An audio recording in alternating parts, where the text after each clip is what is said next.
Good morning, everyone. This is John Heerdink. I'm the managing member of Tribe Public. Thank you for those that have been with me for a few years now, and thank you all to the new folks that have come in. We actually we have 25 plus countries now part of the Tribe, now 26, as a new member has joined us from Japan. Welcome aboard, welcome all, and look forward to continue to learn with you and the leaders of companies that you care about, primarily listed on the New York Stock Exchange and the NASDAQ listing. Please visit our website from time to time and continue to express your interest through our wish list to see these leaders of industry by simply adding a ticker and or hitting an email reply to our newsletter that we put out every Friday at 1:15 Pacific. This is truly about the interest that you have, not just about what I have, even though I'm an investor too, which brings up the other subject. As you know, that in addition to the managing member of Tribe Public, I'm also the managing director of Vista Partners, LLC in San Francisco, which is a registered investment advisor. There's a website for that, a list of disclaimers too. I am invested in the company today called NeuBase Therapeutics, symbol NBSE on the NASDAQ. But please refer to the list of disclaimers I have at the Vista P Global website, Vista Partners, and tribepublic.com website. Now that legalese and everything is out of the way, again, thank you all for joining us today. I have an esteemed colleague, friend, a gentleman that I've gotten to know over the last couple of years, actually invested in one of the first rounds of taking him public back in 19. And I'm excited today, as I have ever been, about what he proposes and his company in its current form is pushing forward into this world. And as the title of the presentation today is called Drugging the Genome. And I'm glad to introduce Dietrich A. Stephan, or Dr. Dietrich A. Stephan, who's in Pittsburgh today, and look forward to hearing more from you today, Dietrich. Would you please first tell us a little bit about your amazing history as an entrepreneur, a physician, et cetera, and scientist? Let everybody know who you are. Yeah, well, thank you, John, for the invitation to present today. It's a real honor. By way of background, I'm the chairman and CEO of NeuBase Therapeutics and have been engaged in deciphering the human genome, understanding the changes in the human genome that contribute to a wide variety of different human diseases, helping to build the national and global infrastructure to deliver that genetic information to patients and physicians who are seeking answers. And now with NeuBase, we intend to fundamentally transform the way we treat diseases broadly. Well, thank you, Dietrich. It's really exciting where I see that you come. I want to go without further ado is invite you to bring up your PowerPoint. And again, a reminder, Tribe, if you're new to the platform, we've gotten a list of questions that we will try to get Dietrich to address at the end of his presentation. But in the meantime, feel free to send more questions as they arise through the Zoom chat feature. And again, I'll add it to his list and we'll do our best. Again, within this format that's approximately 30 minutes, we'll try to respect your time and his time today and keep it within that time frame. Go ahead, Dietrich. Thank you so much. Well, thank you again. And as I mentioned before, NeuBase is a moonshot. We believe that we can transform the way medicines are made to significantly reduce the burden of suffering and death globally from both rare diseases as well as common diseases. So just for context, the way the pharmaceutical industry has developed medicines historically has been to take material from patients with a particular disease and pour hundreds of thousands to millions of random chemicals onto that material and hope that some of them make the disease better.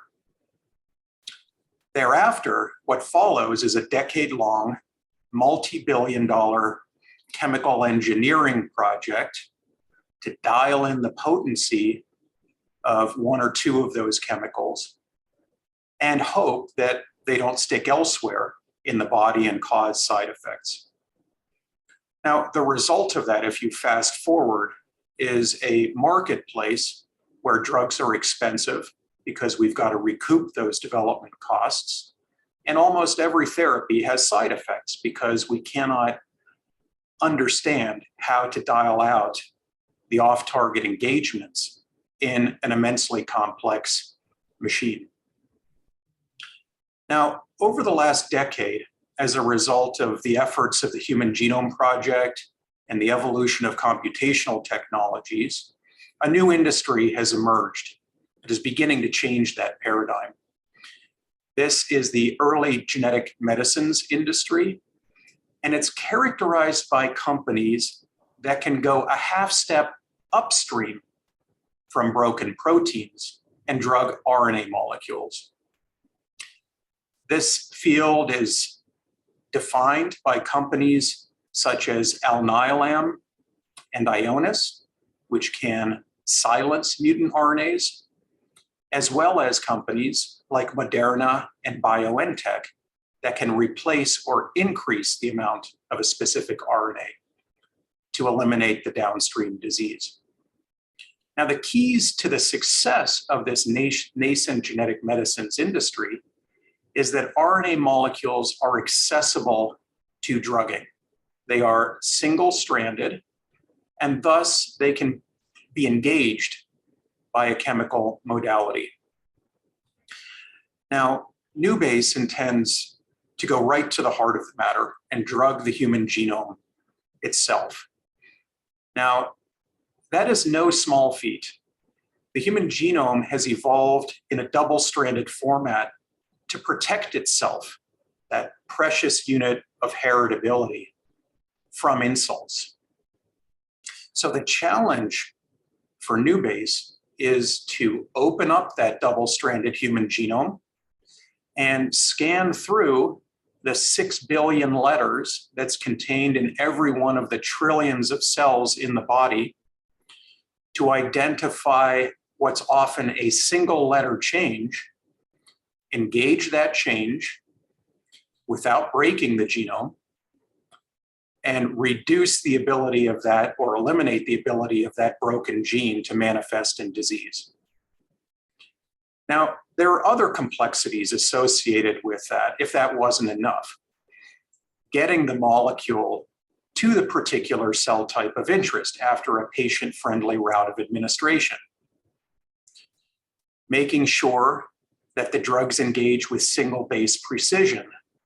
Think of that off-target scenario where a drug might engage a different gene and modulate its function inappropriately. We don't want that. That's a big challenge. The drugs should be well tolerated and, for example, not trigger an immune response. They should be manufacturable. We as a company don't want to go out and build very expensive bespoke factories to support what we believe will be a transformational solution. And finally, it should be scalable, meaning there are so many diseases that have no therapeutic option that we as a platform company should be able to, as we go forward in time, accelerate our output and make an impact on the millions of people who are suffering from different diseases. So the good news is that we've done that. We have developed a platform technology that can drug the human genome with single base precision and address all causal mechanisms, gain of function, loss of function, change of function, and do so in a well-tolerated manner. And we've proven that now 4 times against 4 different diseases in gold standard animal models that exactly mimic the human disease. And supported with data over the last 2.5 years since founding, we have shown that we can do so without the limitations of early genetic medicines. So as I will show you, we can administer these new genetic medicines via a patient-friendly route such as subcutaneous or intravenous, and achieve broad biodistribution, including into the brain and every other cell type that we've looked at. I will show you, supported with data, that we have single base selectivity in addressing a mutant gene and not impacting its healthy counterpart, nor other sequences in the genome. Our chemistry is completely synthetic and is not plagued by immunogenicity issues.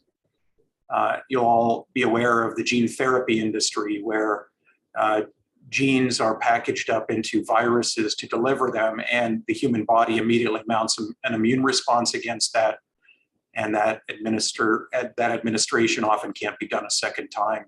And so our solution is non-immunogenic. I'll show you that we have an in-tissue half-life after a simple administration of approximately 3 months, and pharmacology mimics that exposure durability. We have now proven that we can use existing manufacturing infrastructure globally, small molecule synthesis coupled with synthetic peptide synthesis, and there are any number of CDMOs in a GMP setting that can support us. And so we've already done the process development and moved to the kilo scale from a GMP manufacturing perspective. And finally, since there are only 3 components to our medicines, imagine 3 Lego blocks, we can snap those together into different conformations, and we have achieved a 10-fold improvement in speed and efficiency, even across a short period of time. Now, great technology without a great team will go nowhere. I want to give you a snapshot of the people that I'm representing today. From a drug development perspective, you'll notice that we have consolidated the know-how in the industry around our technology. And so all of these folks that you see here on the right-hand side of the slides comprise the near totality of individuals that have know-how in the field of peptide nucleic acids, not only to accelerate our development, but to inhibit competition. We've also brought in the leading geneticist in the world, arguably George Church, KOLs in the disease areas that we're working on. For example, Robert Friedlander, who was the first to modulate the phenotype of Huntington's disease preclinically and has remained an expert. From a management perspective, I just want to highlight a few individuals here. Todd Branning, our recently announced CFO, ran the global generics business as the divisional CFO for Teva, $15 billion P&L. He's been a corporate CFO twice before, and he brings the expertise and sophistication to take us into the marketplace as a commercial stage company as we approach that stage. Sandra Rojas Caro is our chief medical officer, and among her various successes, developed the enzyme replacement therapy at Synageva, which allowed babies who were born with that genetic defect to, rather than die at 6 months of age, live healthy, happy lives. And the first girl that was dosed in Paris is now approximately 10 years old. And based on her work, Synageva was acquired by Alexion for $8.4 billion. Bill Mann was the CEO of Helsinn for the US geographies and has brought 3 or 4 drugs to market. Tony Rosamundo, our CTO, together with Rinta Utaparat, were early at Alnylam and were instrumental in coupling GalNAc to the siRNA that drove that first clinical success and has contributed in a foundational way to Alnylam's $24 billion market cap. I could go on, but I think you get the point that we have built an outstanding team based on them looking at the science, getting deeply vetted in what we're doing, and rather than taking opportunities at other companies signing on to NeuBase. Now, that is complemented by a board that has built value for investors in the past. And I mention this because this is an investment conversation. And so our board member, Eric Richmond, was the founder of MedImmune, which was acquired by AstraZeneca for a little over $15 billion. Eric Ende, our newest board member, was the top biotech stock picker on Wall Street for multiple years running. And so he understands how to pick winners. And thereafter was on the board of several companies, including Amylin, Biogen, and as illustrated on this slide, Genzyme, and assisted with the $20 billion acquisition of Genzyme by Sanofi. Jerry McDougall re-architected the country of Luxembourg and was the architect of the biocluster in Arizona with John McCain and Janet Napolitano. Dov Goldstein was the CFO of Loxo that was acquired by Lilly. And I've built and run and sold 14 companies with backers like Peter Thiel, Sequoia Capital, Kleiner Perkins, Google, and the list goes on. So I want to leave you with, in this frothy, uncertain biotech market that we live in, that the company is in good hands and that we are building mid to long-term shareholder value, and we'll be relentless in moving this platform company forward because of its transformational potential. This is the solution that we have generated. The molecular structure is on the right. It's comprised of a backbone onto which are coupled what are called nucleobases, A, C's, G's, T's, and U's, arranged in exactly the right sequence to engage with a mutant gene and neutralize it. Now, the secret sauce is in the backbone, in that it has the highest affinity of any backbone in the marketplace. And that's why it can invade the double-stranded human genome. But it's also semi-rigid, and it does not bend around mismatches. And that's what allows us to have single-base precision of target engagement. Now, the nucleobases can be natural nucleobases, but we've also got a suite of proprietary engineered nucleobases which further dial in the precision of target engagement. On top of that, the third module is a delivery shuttle, and this is proprietary to the company. It's based on the work of our scientific founders on a technology called GPNAs, and it allows these compounds, when coupled to the payload, which I just showed you, to be administered in a subcutaneous route, get into every cell in every organ of the body, directly into the cytoplasm, and diffuse into the nucleus where it engages the target. Now, when it engages, it can engage the genome through multiple binding modes. And this is the secret sauce of the company in terms of how we engage the genome to achieve the therapeutic outcome of interest.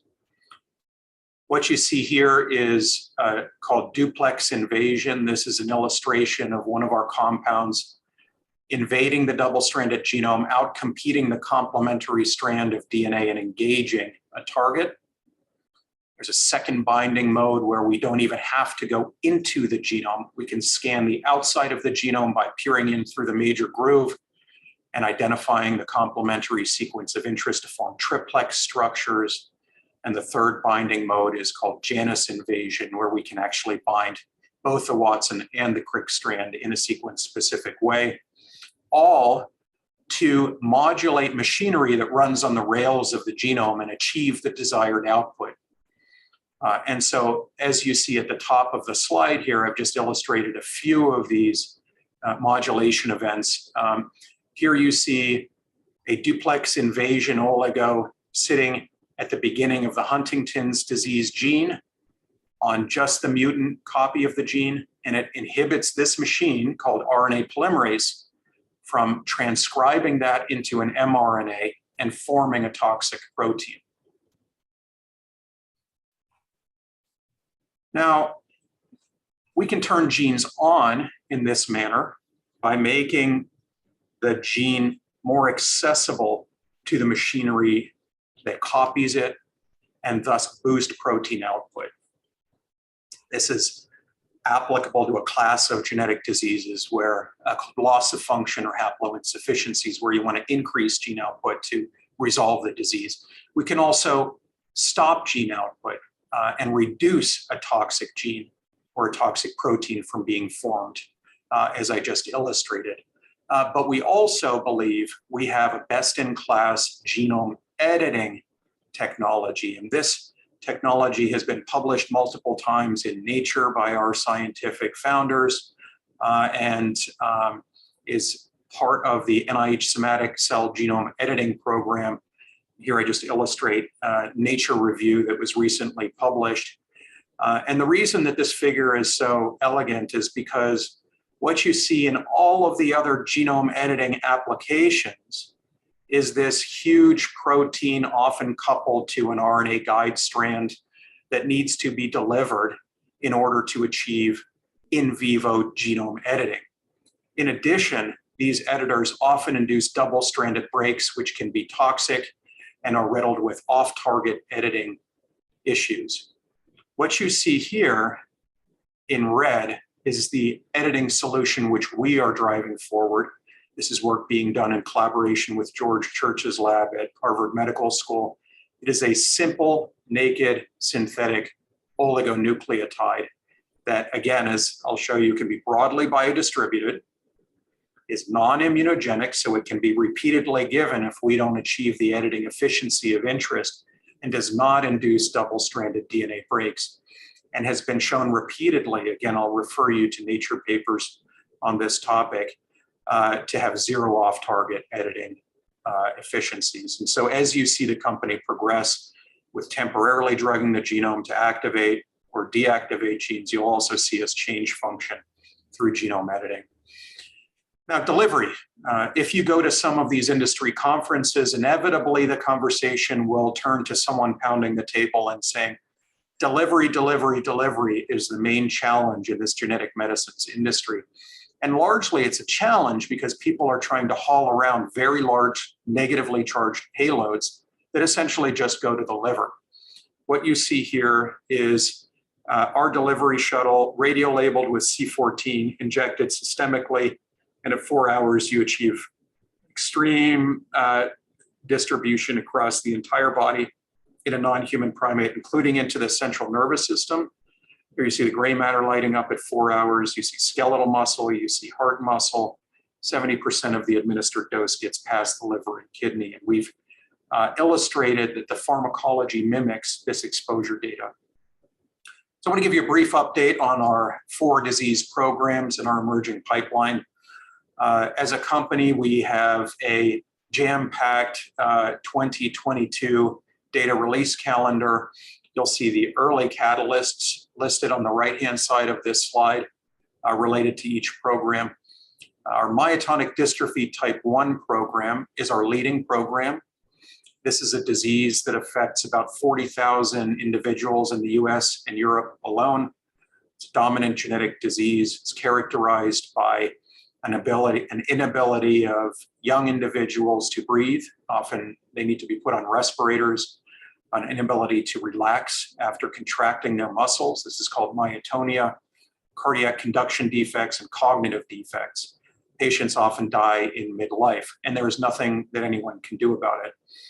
We'll file an IND planned for the 4th quarter of this calendar year with the FDA, and intend to be in patients in a phase 1/2 trial shortly thereafter, with short-term non-invasive readouts such as EMG, EKG, and cognitive function measurements. So in the 18-month time frame, we believe we'll have clinical data readouts on our first program, and that this 18 months will be a year of growth, the market notwithstanding for NeuBase as we transition to a clinical stage company. Huntington's disease will file an IND planned in 2023, and we have 2 gene targets against an oncogene named KRAS. 30% of all cancers are driven by mutations in the RAS gene family, and these two mutations are the most prevalent, and they are not druggable at all currently. We have shown that we can inhibit production of this cancer-causing protein by putting a lock on the genome. And when we take these into animal models, these candidates into animal models, we show statistically significant slowing of tumor growth and abrogation of downstream signaling through the KRAS pathway. We have not guided as to whether, when we will be in the clinic with these two KRAS inhibitors, but we are working expeditiously to get into the clinic. Think of cancers such as pancreatic cancer, which are almost uniformly deadly, multiple myeloma, lung cancer, and colon cancer as indications of interest here. So in myotonic dystrophy type 1, we believe we will have a best-in-class solution that patients will embrace in the marketplace, defined by a subcutaneous or intravenous route of administration, patient-friendly, the ability to address the pathologies in all of the tissues that affect individuals, most importantly in the brain. And finally, we engage the target in a way that does not destroy the target. And there's data that says if you destroy the target, which is a strategy used by some of our competitors, you might actually create a secondary disease in patients. Now, where are we? Mid last year, right on track, we nominated our development candidate, and with conviction based on serious pharmacology and tolerability data, we spent $7 or $8 million on scale up on the manufacturing side. And as I mentioned, we have the material to support the phase 1/2 trial. Now, the mechanism by which we engage the mutation is to, again, wedge into the double-stranded structure that's toxic in these patients and displace this inappropriately bound machinery to go rescue normal function. And normal function is measured in these gold standard animals by the ability to relax the muscle after electrically stimulating the contraction. And so if you look at the data that we have delivered over the last 12 months or so, you'll see that subcutaneous injection, weekly in this case, statistically significantly rescues the ability of these animals to relax their muscles almost to normal levels. The underlying molecular defect is rescued, as are several other intermediate molecular endpoints. So these nuclear aggregates, that double-stranded structure with that inappropriate machinery, are resolved, as are the various proteins that result from the genetic abnormality. So what is the path forward? This half, you will see pharmacokinetic and metabolism data with our development candidate, NT0231F. You will also see pharmacokinetic or exposure data across these organ systems correlated to pharmacologic activity. And you will see, and I think this is a very important data set for a first-in-class modality, you'll see toxicology data in murine and non-human primates, all leading up to the planned IND filing in 4Q. Now, just to summarize, again, we believe the market notwithstanding that this will be a year of growth for the company as we transition from a research stage to a clinical stage company. Comparable companies in the genetic medicine space, albeit not with our platform potential, are often valued in the billion-dollar market cap range with entry into the clinic. And that is predicated on a completely novel and differentiated platform that can uniquely drug the human genome to increase, decrease, or edit gene function, all causal mechanisms, and do so in a scalable manner after a patient-friendly route of administration with single base precision and with a well-tolerated non-immunogenic and enduring potential. After our DM1 filing, Huntingtons disease is next, KRAS is next, and we intend to scale thereafter. So we're quite proud of having built a fully integrated and novel final generation genetic medicines platform company in the last 2.5 years since we were founded. Think about that. I mean, Moderna took 10 years to get into the clinic after founding. Alnylam took 7. We'll have beat that by 50%. And I'm proud of our team for just incredible execution. And I know it often feels like we're not going fast enough. I can assure you that this is the best team that I've ever watched in motion. And so please go to our new website if you're interested in learning more, NeuBaseTherapeutics.com. The ticker is NBSE, and there is contact information if you'd like to follow up with us. So thank you very much. Happy to answer any questions. Thank you, Dietrich. Very impressive work, and excited as always about where you're taking this company and to see where overall this industry goes, and as you bring these therapeutics to the market. Couple quick questions here, keeping time in our view here. The tribe wants to know, one is if you could switch quickly to sort of the lifeblood of the company to a degree is the cash. Can you speak to where you are, what you reported recently, and what the current outlook is for the runway for this development? Yeah, so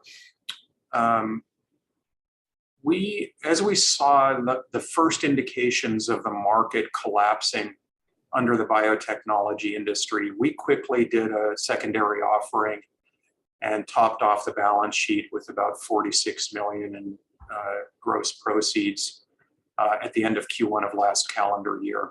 And I think that was prescient. I'm thrilled that we did not wait until the market had completely collapsed. And so we have cash through early 2023.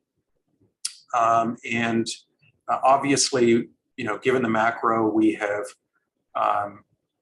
really leaned out the burn to extend the runway. Any further leaning will start to cut into muscle and slow progression, and we don't want that. We're quite interested in obtaining non-dilutive sources of financing to respect our current shareholder base. Okay, fantastic. The next question comes is in regards to, as you're doing the research across these different indications in the platform, are you seeing any sort of, I guess, indications across the platform, any overlaps of any kind? What would you say to that?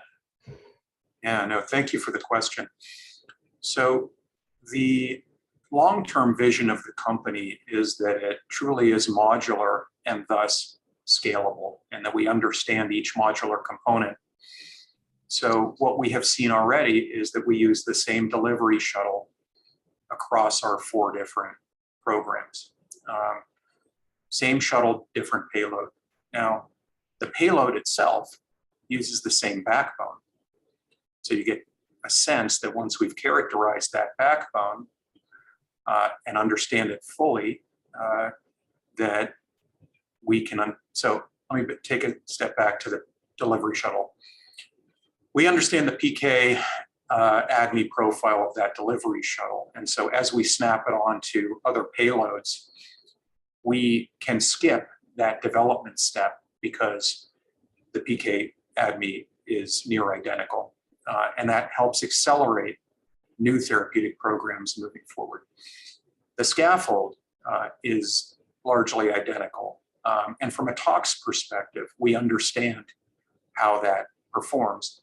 And then you're left with simply modulating the sequence of the ACs, Gs, and Ts on the scaffold. And so ultimately what we want to do is get ourselves in a position where the agency also fully understands the profile of the shuttle and the scaffold and is just looking at the nucleobase sequence and asking us for off-target engagement data. And we begin to streamline that process as well. Great. One of the questions just popped up as we've seen some of your team walking by your office, and you moved into these new facilities, I believe, at the end of in the fourth quarter, if I'm not mistaken, last year. How many people now are you? How have you scaled? What do you look like? Yeah. Thank you for the question. We have 35 FTEs at NeuBase, largely here in our headquarters in Pittsburgh, Pennsylvania. I should note that it's about a third less expensive to develop medicines in Pittsburgh than it is in Boston, San Francisco, or San Diego, and we're thrilled at that opportunity. But we have recently opened a Cambridge office, and that is where our CMO and CTO reside. And so we're thrilled to be able to tap into that ecosystem with that outpost. Got it. Thank you. Going back to the ownership of NeuBase, could you speak to who are the major shareholders and also the insiders? What do insiders retain today? Yeah. So we have a nice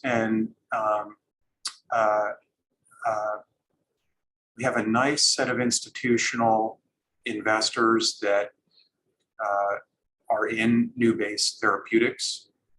The largest institutional investor is Greenlight Capital. Point72 is an investor. Desheng Capital, the deeply fundamental healthcare investor out of the Bay Area, SIO, and a number of other folks that have looked at the company, often under CDA, and committed in substantial ways to fueling our growth forward. And thereafter, and on purpose, we are thrilled to make sure that the operational team is fully incentivized to put every ounce of brain power and horsepower behind getting the company to our ultimate goal in the future. Okay. And what do you retain today as the CEO? Yep. So I retain founder shares. As you know, I founded the company in early 2019, and I don't know off the top of my head what my percent ownership is, but needless to say, I'm fully incentivized to ensure that the company is absolutely successful in the long term. Can you speak to sort of the partnership interests that you might be getting in the marketplace, and where does the industry seem to be drawn to? Is there any certain area of your work that is getting most traction? Yeah, no, thanks for that question. We've gotten a lot of interest in the company from big pharma and I'd say medium-sized biotech companies, recognizing, I think, that we have the potential in the mid to long term to displace them by addressing root causality with the advantages I outlined. And so many folks are circling, many folks are looking deeply at what we're doing, often under CDA. And reciprocally, we're trying to understand which of those partners can take us where we as a company want to go, and balancing short-term opportunities with long-term shareholder value creation. And so I just want to really emphasize, this is a mid to long-term build, as most biotech companies are, but this is not another AAV company that's going to be a flash in the pan and face the same durability issues that every other AAV company faces. This is a new platform company that needs to be built the right way, in an organized way, and will continue to maintain momentum and really mature in the mid to long term. And so I would just mention that to your audience as they consider engaging with the story. Got it. Thank you. One of the questions came in regards to Huntington's disease and your work there. Do you it seemed to be at the sort of at the front and where you were pushing at least this from the year 2 years ago. How does it fit in? Is it slid in any way? Is there any reason behind that? Can you speak to that? Yeah.